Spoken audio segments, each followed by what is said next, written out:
External Affairs Minister Dr. S. Jaishankar responded to concerns about India's position in the Russian-Ukrainian conflict and the global order during a talk on a reputed channel summit on Thursday. When asked about the Indian stand in the ongoing conflict, Dr. Jaishankar stated that Europe must evolve out of the idea that its issues are international problems, but world problems are not Europe's concern. Dr. Jaishankar fills the summit with his unmatched energy and unapologetic diplomatic stand. Speaking to host, Jaishankar said, "The West must learn to live with India's position." Let's check the video where Dr. Jaishankar responded to concerns about India's position on different issues. There would be other areas. You picked Ukraine. I could as well pick Pakistan or Afghanistan and say, okay, why aren't you all endorsing India's position? But many of them are not. Some of them don't even endorse my map. Forget about my position.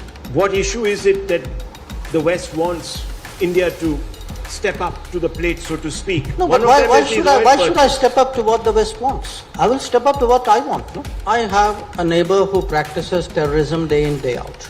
Why don't all of them sign up for everything that I am saying? Why don't they have identical positions with me on terrorism? Had I done all the things that you were saying, I would have been of no use to anybody, including myself in Bali.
Some members of the Quad have an expectation. Okay, I also have an expectation of the world. So tell me, what are these expectations? No, I'll give you an example. Yeah. I have a neighbor who practices terrorism day in, day out. Why don't all of them sign up for everything that I am saying? Why don't they have identical positions with me on terrorism?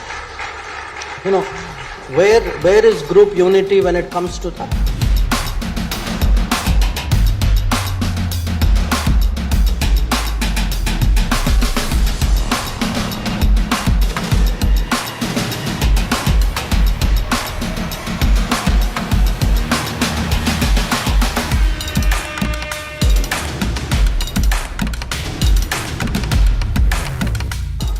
The Quad was never envisaged as 4 countries having identity or positions on all issues in the world. The Quad is an exercise of convergence where in the Indo-Pacific we have a lot of common interests and an ability to work together. Even in the Indo-Pacific we may not agree on everything, but we have substantial agreement. But there would be other areas. You picked Ukraine. I could as well pick Pakistan or Afghanistan and say, okay, why aren't you all endorsing India's position? But many of them are not. Some of them don't even endorse my map. Forget about my position.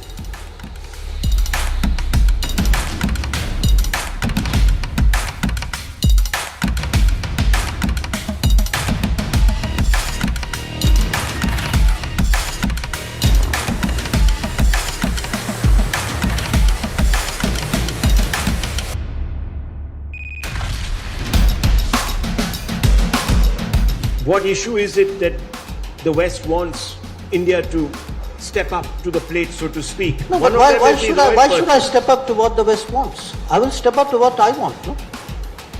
I have a fundamental problem with how this entire debate is being framed, because it goes back to the earlier questions you are asking, which is, a set of people say, by the way, this is the right thing to do, and why aren't you doing it? So I am not running a foreign policy for the demands of other countries and other people. I'm running a foreign policy for what I think is globally good and what is in my country's interest. And I believe today that if you look at now it's 8 months, 9 months since the conflict started. I do believe in these 9 months, India's interests have been well served. I believe today that we have today a credible position as a country which is an advocate of sobriety, which has credibility, which wants the conflict to end, which is capable of working with other countries. There are some other countries like us. We're not alone in this. And I think that's the right thing to do. Now, if that doesn't meet every expectation of some Western countries or many Western countries, I'd say, well, frankly, tough luck.